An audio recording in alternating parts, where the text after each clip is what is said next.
عزیز طلباء السلام علیکم ورحمۃ اللہ وبرکاتہ۔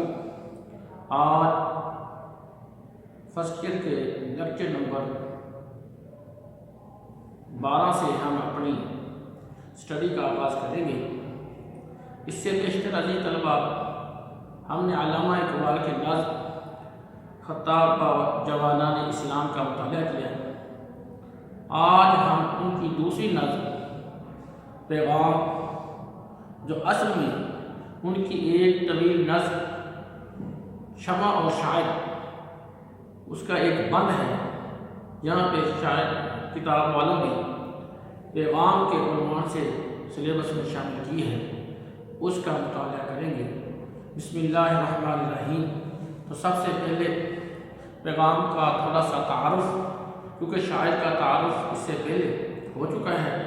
اس نظم کے شاعر بھی علامہ محمد اقبال رحمۃ اللہ علیہ۔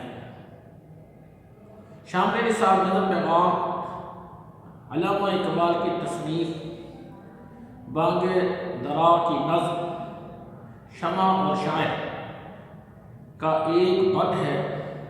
یہ نظم فروری 1912 میں لکھی گئی اور دوبارہ 2 ماہ بعد انجمن حمایت اسلام کے 27ویں سالانہ اجلاس میں، جو 16 اپریل 1912 کو منعقد ہوا، وہاں پڑھی گئی۔ انجمن کے 2 بڑے سرپرستوں سلطان احمد صاحب اور فقیر افتخار الدین صاحب دونوں نے اصرار کیا کہ یہ نظم ان کی زیر صدارت پڑھی جائے۔ تو علامہ محمد اقبال نے یہ نظم ترنم کے ساتھ پڑھی۔ پہلے 6 بند سلطان احمد صاحب کی صدارت میں اور آخری 6 بند فقیر افتخار الدین صاحب کی صدارت میں پڑھے۔ یہ نظم مولانا ظفر علی خان اپنے پریس میں خاص اہتمام سے 10,000 کی تعداد میں چھپ ہوئی تھی، اور اس کی قیمت انہوں نے 8 میں رکھی تھی، اور یہ اعلان کیا تھا کہ اس کی آمدن سے جو 5,000 روپیہ ملے گا، علامہ اقبال کو اس رقم سے یورپ میں بھیجا جائے گا تاکہ وہ اسلام کی تبلیغ کریں۔ تو آغاز کرتے ہیں۔ نظم کا پہلا شعر ہے: آشنا اپنی حقیقت سے ہو اے دہقاں ذرا، دانا تو کھیتی بھی تو، بارہ بھی تو، حاصل بھی تو۔ اقبال اس شعر میں کہتے ہیں، بظاہر وہ ایک کسان سے مخاطب ہیں کہ تو اپنے آپ کو پہچان، اپنا مقام و مرتبہ دیکھ کہ تو کیا ہے۔ اس سے پہلی نظر میں بھی علامہ اقبال نے یہی فرمایا تھا کہ کبھی اے نوجوان مسلم تدبر بھی کیا تم نے، وہ کیا گردوں تھا جس کا تو ٹوٹا ہوا ایک تارا۔ یہاں بھی نوجوانوں کو، مسلمانوں کو غور و فکر کی دعوت دی جا رہی ہے کہ وہ اپنے مقام و مرتبہ کو پہچانے۔ ایسا کرنے پر پھر تجھے معلوم ہوگا کہ دانا، کھیتی، بارش اور فصل سب کچھ تو ہے۔ یعنی اگر تم اپنی صلاحیتوں کو پہچان لے اور دوستوں کا دست نگر بننا چھوڑ دے اور اپنے قوت بازو پر اعتماد کرے تو ہر میدان میں کامیابی حاصل کر سکتا ہے۔ اللہ جل شانہ نے انسان کو بے شمار صلاحیتوں سے نوازا ہے، جو انسان کے اندر موجود تو ہے مگر مخفی ہوتی ہیں۔ اقبال ان صلاحیتوں کو پہچاننے کا درس دیتے ہیں، جسے وہ خودی کا نام دیتے ہیں۔ خودی کا پہلا مرحلہ خود شناسی ہے۔ من عرف نفسہ فقد عرف ربہ، کہ جس نے خود کو پہچان لیا گویا اس نے اپنے رب کو پہچان لیا۔ اور یہ بھی مرحلہ آخری مرحلے نیابت الہی تک انسان کو لے جاتا ہے۔ وَإِذْ قَالَ رَبُّكَ لِلْمَلَائِكَةِ إِنِّي جَاعِلٌ فِي الْأَرْضِ خَلِيفَةً۔ پھر انسان جو ہے اللہ تعالیٰ کی خلیفہ بننے کا حقدار بن جاتا ہے۔ اقبال کہتے ہیں تو راز کن فکاں ہے اپنی آنکھوں پر عیاں ہو جا، تو راز کن فکاں ہے اپنی آنکھوں پر عیاں ہو جا، خودی کا رازداں ہو جا، خدا کا ترجمہ ہو جا، خودی میں ڈوب جا غافل، یہ سر زندگانی ہے، نکل کر حلقہ شام و سحر سے جاویداں ہو جا۔ جس نے خود کو پہچان لیا گویا اس نے اپنے رب کو پہچان لیا۔ یہاں یہ بات بہت اہم ہے کہ شاعر نے دہقان کا لفظ استعمال کیا ہے، لیکن دہقان کا لفظ یہاں صرف کسان کے لیے نہیں بلکہ مسلمان جوان کے لیے جو غافل ہے، جمود اور بے چارگی کا شکار ہے۔ محبت مجھے ان جوانوں سے ہے ستاروں پہ جو ڈالتے ہیں کمند۔ اگر انسان اپنی صلاحیتوں پر اعتماد کرے تو اس میں بے نیازی کی خصوصیات پیدا ہو جاتی ہیں۔ دوسرے مصرعے میں اقبال بیج کی مثال دیتے ہیں، بیج سے فصل تک کے مختلف مراحل بیان کرتے ہیں اور کہنا چاہتے ہیں کہ یہ سب باتیں اس انسان کے لیے ضرور فکر مندی کا باعث ہوتی ہیں۔ جو خود شناسی اور خدا شناسی کے درجوں سے آگاہ نہیں، اس لیے وہ ہر وقت یہ سوچتا رہتا ہے کہ اس بار فصل کیسی ہوگی، فصل بڑھانے کے لیے کیا کیا کیا جائے وغیرہ۔ خود شناس اور خدا شناس شخص ان باتوں کے بارے میں فکر مند نہیں ہوتا۔ بیج، بارش اور فصل سب اس کے اپنے اختیار میں ہے۔ اقبال کے فلسفہ خودی کا سفر خود شناسی اور خدا شناسی سے ہوتا ہوا نیابت الہی تک پہنچتا ہے، جہاں پہنچ کر اس کا ہر عمل اللہ جل شانہ کا عمل ہوتا ہے، یعنی پیکرج اطاعت بن جاتا ہے۔ یہاں یہ بات بھی اہم ہے کہ شاید یہاں دہقان کا لفظ محض کسان کے لیے استعمال نہیں کیا بلکہ مسلمان قوم کے لیے استعمال کیا ہے جو غفلت اور بے چارگی کا شکار ہے۔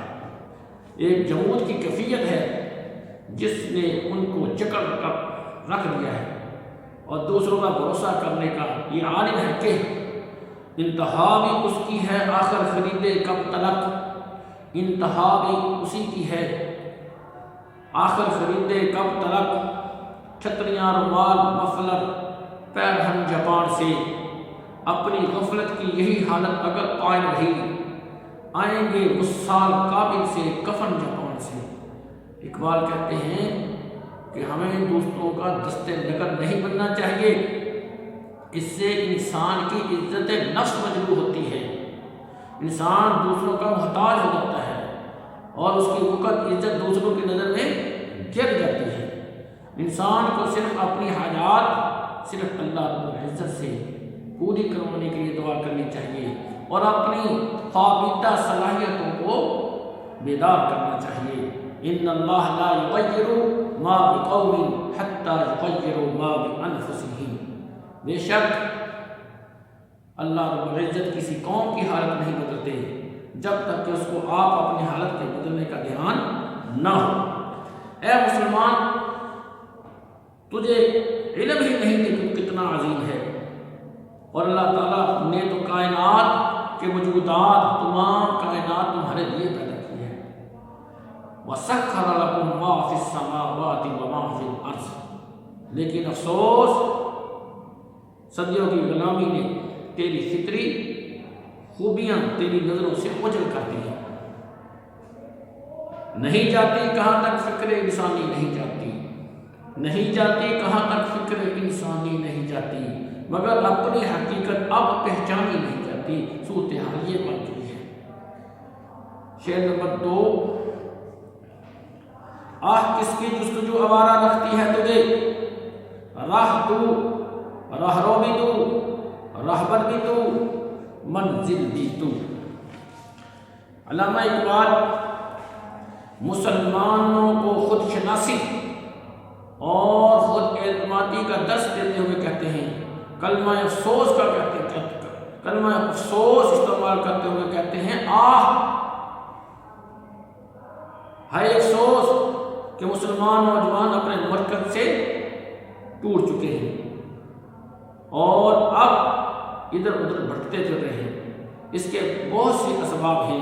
ایک تو یہ کہ مسلمان خود شناسی اور خدا شناسی سے قاصر ہے، دوسرے وہ اسلاف کی اقدار اور روایات بھول چکے ہیں اور غیروں کے طور طریقے اپنانے شروع کر دیے ہیں۔ وضع میں تم نصارہ ہو تو تمدن حدود، یہ مسلمان ہیں جنہیں دیکھ کر شرمائیں یہود۔ رسول اللہ صلی اللہ علیہ وسلم نے واضح فرمایا من تشبہ بقوم فہو منہم، جس نے کسی قوم کی مشابہت اختیار کی اس کا حشر انہی کے ساتھ ہوگا۔ جو قرآن اور مذہب سے ہم وابستہ ہیں پرائے نام ہیں، مذہب اور آباء و اجداد کے ورثے سے بے نیازی نے ان کو تنہا کر دیا ہے۔ دوبارہ قرآن کی طرف رجوع کرنا ہوگا، اپنے آباء و اجداد کی روایات کی طرف رجوع کرنا ہوگا۔ وہ معزز تھے زمانے میں مسلمان ہو کر اور تم خوار ہوئے تار کے ٹکڑے ہو کر۔ گنوا دی ہم نے جو اسلاف سے میراث پائی تھی، سریا سے زمین پر آسمان نے ہم کو دے مارا۔ دوسرے حصے میں اقبال سفر کے تمام متعلقات کا ذکر کرتے ہیں اور وہ کہتے ہیں کہ اگر مسلمان تربیت خودی کے مراحل طے کر لے تو انہیں کسی دوسرے سہارے کی ضرورت باقی نہیں رہتی۔ چھوڑ دے خدا کے سوا سب سہارے کہ یہ عارضی عورت کمزور سارے۔ اقبال کے فلسفہ خودی کے 3 مراحل ہیں، اول اطاعت الہی اور اس کے بعد ضبط نفس اور سوم پھر نیابت الہی۔ چنانچہ وہ کہتے ہیں کہ اس مسافر کو سفر پر روانہ ہونے کے لیے 3 چیزوں کی ضرورت ہوتی ہے۔ 3 چیزوں سے اس کا واسطہ پڑتا ہے، راستے سے، رہنما سے اور پھر منزل سے۔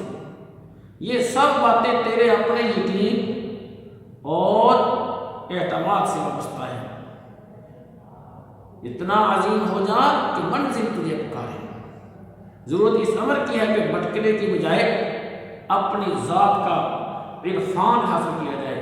اگر یہ عرفان حاصل ہو جائے، عرفان ہو جائے تو ہر منزل آسان ہو جاتی ہے اور پھر کامیابی قدم چومتی ہے۔ دراصل علامہ اقبال مسلمانوں سے مخاطب ہیں کہ اے مسلمان، کس چیز کی تلاش میں بھٹک رہا ہے؟ ایسی کون سی جستجو ہے جو تجھے بے چین کیے ہوئے ہے؟ کیوں تو کبھی فرنگیوں کے در پر دستک دیتا ہے اور کبھی ہندوؤں کے سامنے ہاتھ پھیلاتا ہے؟ کیوں تیری غیرت مر گئی ہے؟ غیرت ہے بڑی چیز اس جہان تگو دو میں، پہناتی ہے درویش کو تاج سردار۔ غلامی میں کام آتی ہیں تدبیریں نہ شمشیریں، جو ہو ذوق یقین پیدا تو کٹ جاتی ہیں زنجیریں۔ اقبال کہتے ہیں تو راز کن فقاں ہے، اپنی آنکھوں پر یا ہو جا، خودی کا راز نہ ہو جا، خدا کا ترجمہ ہو جا۔ اقبال رحمۃ اللہ علیہ ایک طرف مسلمانوں کی غفلت پر افسوس کا اظہار کر رہے ہیں تو دوسری طرف ہمت بڑھا کر غفلت سے بیدار کرنا چاہتے ہیں، کیونکہ قوت اعتمادی حوصلہ فزائی ہی زوال آمادہ قوموں کو دوبارہ ابھار سکتی ہے۔ خدائے لم یزل کا دست قدرت تو ہے، خدائے لم یزل کا دست قدرت تو ہے، یقین پیدا کر اے غافل کہ مغلوب گماں تو ہے۔ عزیز طلبہ، نوجوان کسی بھی قوم کا حقیقی ورثہ ہوتے ہیں، کسی قوم کی ریڑھ کی ہڈی ہوتے ہیں۔ اگر کسی قوم کے نوجوان ہی بے راہ و روی کا شکار ہو جائیں تو معاشرہ و قوم تباہ و برباد ہو جاتی ہے۔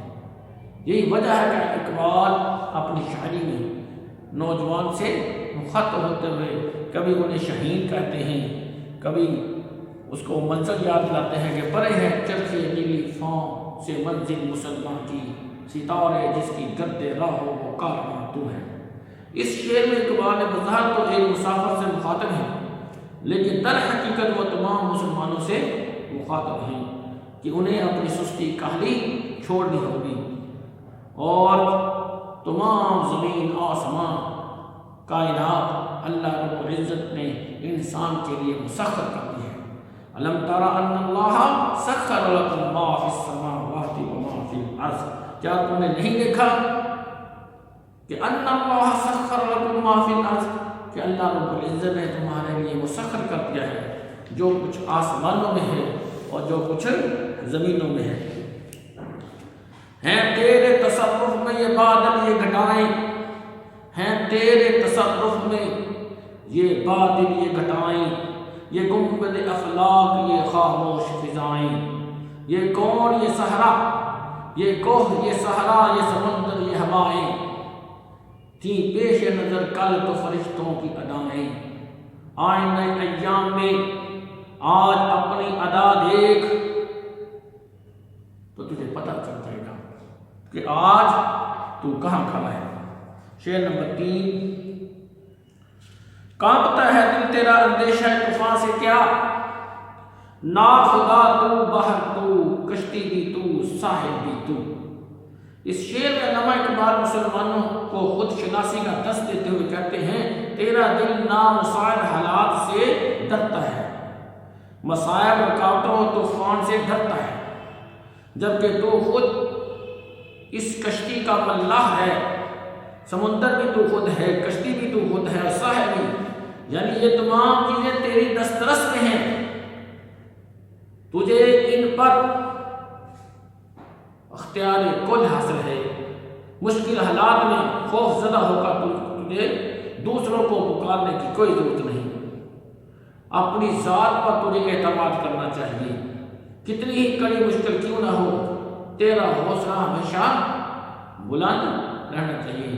تھکے پاؤں تو چل سر کے بل نہ ٹھہر آتش، تھکے جو پاؤں تو چل سر کے بل نہ ٹھہر آتش، گل مراد منزل میں ہے تو خار راہ میں ہے، تم دیے باد مخالف سے نہ گھبرا اے قاف، یہ تو چلتی ہے تجھے اونچا لانے کے لیے۔ یہاں پر چلو اللہ رب العزت جو ہے اس پر اعتماد کرتا ہے، اور حسبنا اللہ و نعم الوکیل و نعم المولا و نعم النصیر کی عملی نظیر مثال بن جاتا ہے۔ وہ کہتے ہیں کتنی مشکلات کیوں نہ ہو تجھے گھبرانے کی ضرورت نہیں ہے، بلکہ صرف اور صرف اپنی ذات پر اعتماد کرنے کی ضرورت ہے اور اللہ رب العزت کے ساتھ لو لگانے کی ضرورت ہے۔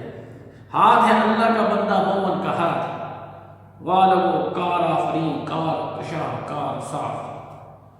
حدیث قدسی ہے جب کوئی بندہ میرا بن جاتا ہے تو اللہ رب العزت فرماتے ہیں تو میں اس کی آنکھیں بن جاتا ہوں جس سے وہ دیکھتا ہے، میں اس کے کان بن جاتا ہوں جس سے وہ سنتا ہے، اور میں اس کی زبان بن جاتا ہوں جس سے وہ بات کرتا ہے۔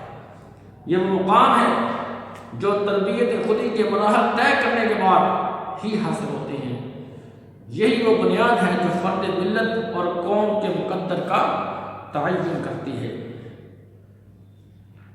فرد قائم ربط ملت سے ہے تنہا کچھ نہیں، موج ہے دریا میں بیرون دریا کچھ نہیں، ہزار چشم تیرے سنگے راہ سے ٹوٹے، ہزار چشم تیرے سنگے راہ سے ٹوٹے، خودی میں ڈوب کے ضرب کلیم پیدا کر۔ یقین افراد کا سرمایہ تعمیر ملت ہے، یقین افراد کا سرمایہ تعمیر ملت ہے، یہی قوت ہے جو صورت کرے تبدیل ملت ہے۔